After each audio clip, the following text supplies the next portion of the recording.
President Donald Trump has issued a strongly worded tweet warning Iran that the U.S. is watching following the deaths of 20 people in anti-government protests that are sweeping the country.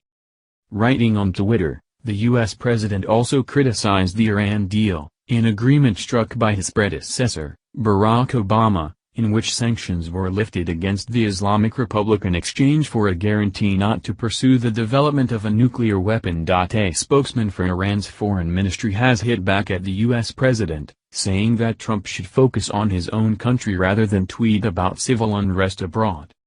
Instead of wasting his time sending useless and insulting tweets regarding other countries, he would be better off seeing to the domestic issues of his own country, such as daily killings of dozens of people and the existence of millions of homeless and hungry people, Bahram Ghasemi said. Fresh protests broke out as night fell in Iran Monday, with reports of a policeman shot dead, as the authorities moved to crack down on days of unrest across the country. There was a heavy police presence in Tehran as small groups of protesters ran through the city center shouting anti-regime slogans, local agencies reported.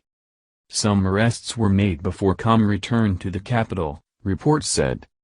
State television said one policeman had been killed and 3 others wounded by fire from hunting rifles in the city of Najafabad in central Iran.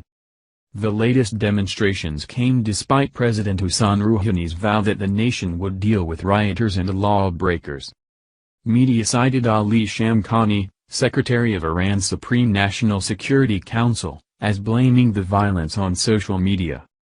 Hashtags and messages about the situation in Iran come from the United States, Britain, and Saudi Arabia, he said. What is happening on social networks concerning the situation in the country is a proxy war against the Iranian people.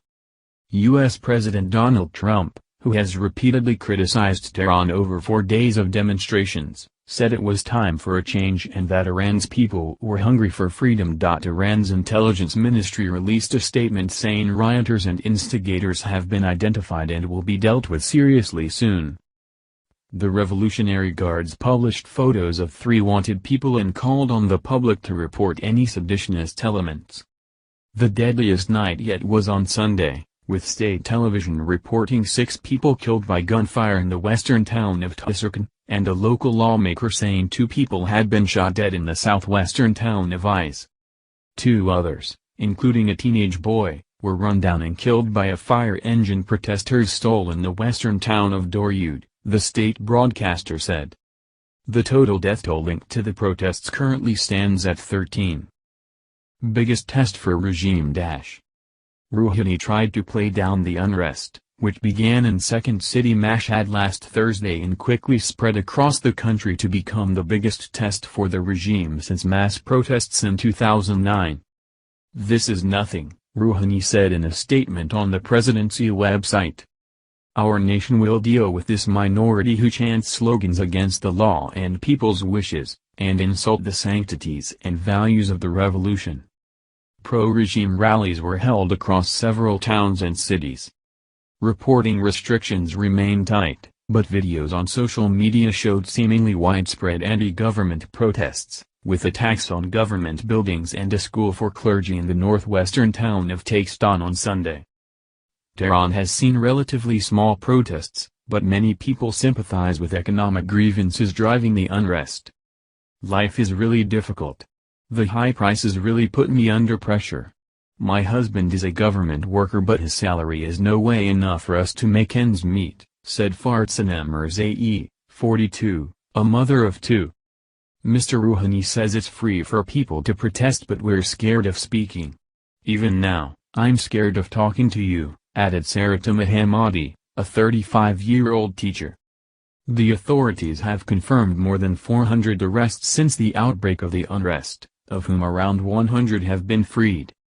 Those who have rightful demands must be guided in lawful ways and those who riot and commit sabotage and chaos and set fire to public property must be confronted decisively, Judiciary Chief Ayatollah Said Gharijani told the state broadcaster. The country must have discipline, he added. Trump, a fierce critic of Tehran, used one of his first tweets of 2018 to again lash out. The great Iranian people have been repressed for many years. They are hungry for food and for freedom. Along with human rights, the wealth of Iran is being looted. Time for change. He tweeted. The European Union Monday pushed Iran to guarantee the right to protest, and separately British Foreign Minister Boris Johnson said the UK is watching events in Iran closely. We believe that there should be meaningful debate about the legitimate and important issues the protesters are raising, and we look to the Iranian authorities to permit this, Johnson said in a statement. After initial silence, state media have shown some footage of demonstrations, focusing on young men attacking banks and vehicles, an attack on a town hall in Tehran, and images of a man burning the Iranian flag.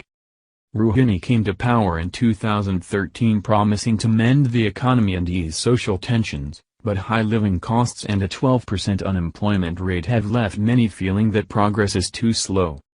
We have no problem bigger than unemployment. Our economy needs an operation. We must all stand together, Rouhani acknowledged on Monday.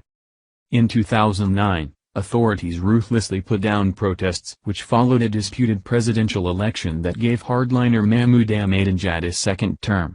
At least 36 people were killed in 2009, according to an official toll, while the opposition says 72 died.